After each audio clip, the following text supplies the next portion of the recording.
ఇవాళ బ్లూ మోజితా ఎలా ఇంట్లో తయారు చేసుకోవాలనేది రెసిపీ చూద్దాం. ఫస్ట్ దానికి వేసుకున్నాం కదా, వేసుకున్న తర్వాత దీంట్లో మనం సబ్జా ఇత్తనాలని దీంట్లో కలుపుకోవాలన్నమాట.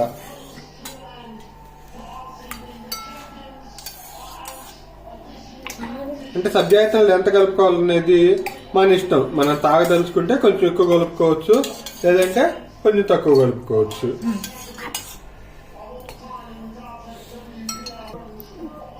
మింట్ అంటే మన ఇంట్లో వాడుకునే పుదీనా, ఇది కూడా కలుపుకోవాలి. కలుపుకున్న తర్వాత దీంట్లో మనం జస్ట్ సోడాని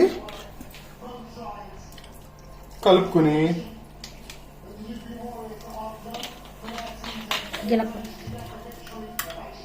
ఈ విధంగా జస్ట్ ఒక 15 సెకండ్స్ మిక్స్ చేసుకుంటే మనకి బ్లూ మింట్ అనేది రెడీ అవుతుంది. కావాలి అంటే బ్లూ మింట్ అనేది దొరికిద్ది. దానికోసం ఇదే విధమైన బాటిల్ బ్లూ కలర్ లో ఉంటది, అది పర్చేజ్ చేసుకోవాలి. కొంచెం ఇంకా నిమ్మకాయ పెట్టుకుంటే ఇంకా టేస్ట్ గా ఉంటది.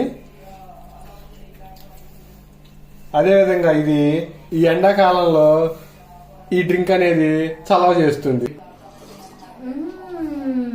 Super. Please like and subscribe to our channel.